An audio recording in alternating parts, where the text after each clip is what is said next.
नमस्कार, आप देख रहे खबरों की दीवार से जीवाल में हूं मनीष जायसवाल। आपका स्वागत है हमारे इस खास शो में। चुनाव की बात में आज हम बात करेंगे 2024 के लोकसभा चुनाव में हिंदी भाषी करीब 225 सीटों से सरकार बनने का रास्ता कैसे गुजर रहा है। तो शुरू करते हैं आज का शो। चुनाव में इतिहास बनता है और धारणाएं भी बनती है, मिथक टूटते हैं, बनते हैं। इन सब के केंद्र में इसे बनाने और वाली होती है जनता जनार्दन। इस बार भी 2024 का लोकसभा चुनाव इतिहास में अपना नाम दर्ज करने वाला है। अगर नरेंद्र मोदी जी के नेतृत्व में बीजेपी की सरकार जीत हासिल कर हैट्रिक बनाती है तो एक नया इतिहास बनेगा।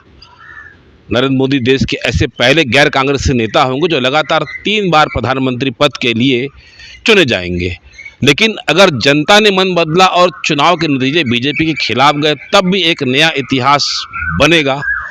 मोदी जी के काम नाम को लेकर धारणाएं बदल जाएंगी। 2024 लोकसभा चुनाव के चुनावी दंगल का समीकरण कुछ इस बार ऐसा बन रहा है कि मुकाबला नरेंद्र मोदी वर्सेस विपक्ष के बीच नजर आ रहा है। दूसरी ओर हिंदी भाषी राज्यों के करीब लोकसभा की 225 सीटें सरकार बनाने का बड़ा रास्ता दिखाई देती हुई नजर आ रही है। इन 225 सीटों में 25 सीटें 3 ऐसे राज्यों से है जहां भाजपा की सरकार नहीं है। कुल मिलाकर मुकाबला क्रिकेट की कमज़ोर टीम और मजबूत टीम जैसा इन 225 सीटों पर नज़र आ रहा है, क्योंकि बाकी के सीटों पर भाजपा की सरकारें हैं।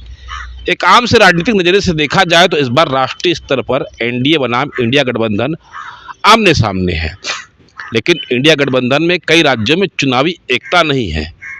कहीं सियासी गले मिले हैं तो कहीं दिल मिले हैं, तो कहीं पर सियासी तलवारें खिंची हुई है। एक दूसरे को नीचे दिखाए जाने के प्रपंच चल रहे हैं।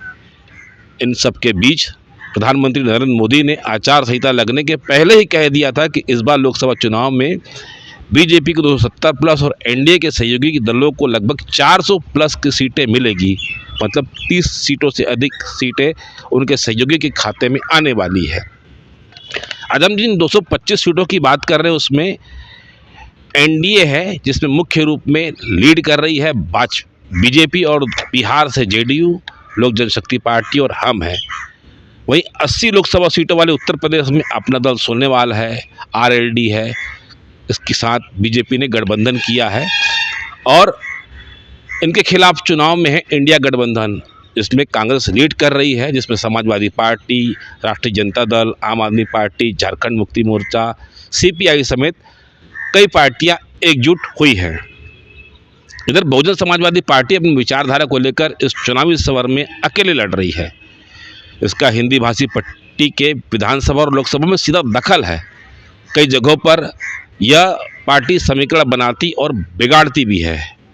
इस लोकसभा चुनाव 2024 की खासियत यह भी है कि इस बार हिंदी पट्टी के 4 बड़े राज्य की 225 सीटें, जिसमें उत्तर प्रदेश से 80, बिहार से 40, राजस्थान से 25, मध्य प्रदेश से 29, झारखंड से 14 और छत्तीसगढ़ से 11, हरियाणा से 10, इसके अलावा दिल्ली की 7, उत्तराखंड की 5 और हिमाचल की 4 सीटें, ये 225 लोकसभा सीटें बनती है। और इन्हीं 225 लोकसभा सीटों पर सारा दारोमदार है।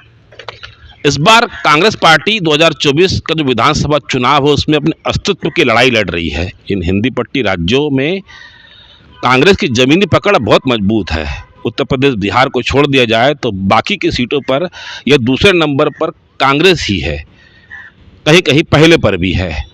भारतीय जनता पार्टी का गठबंधन एकदम सीधा सपाट है, जबकि इंडी गठबंधन में कई पेच है जो आगे चलकर फजीहत भी करा सकते हैं। जैसे पंजाब में आम आदमी पार्टी और कांग्रेस का गठबंधन नहीं है, ठीक ऐसे ही पश्चिम बंगाल में टीएमसी और कांग्रेस आमने सामने है। यही हाल केरल का भी है। कुल मिलाकर 2024 का जो लोकसभा चुनाव है ये एनडीए वर्सेस विपक्ष ही है। इसमें विपक्ष का गठबंधन जो कई जगह आधा अधूरा है, इसे देखा जाएगा और समझा जाएगा स्थिति में नज़र आ रहा है, पहले जीत जाए। लेकिन जनता इस खींचतान की स्थिति को किस नज़रिए से देख रही है, समझ रही है, यह तो वक्त बताएगा। एनडीए वर्सेस विपक्ष की 225 सीटों पर जनादेश क्या होगा यह तो 4 जून को तय होगा, पर इतना तो तय है, इस बार एक बार फिर जनता नया इतिहास रचने वाली है। चुनाव की बात में आज फिलहाल बस इतना ही। अगर आपको हमारी खबर अच्छी लगे तो लाइक, सब्सक्राइब, शेयर जरूर करें। सिजीवाल से मनोज जायसवाल की रिपोर्ट। धन्यवाद।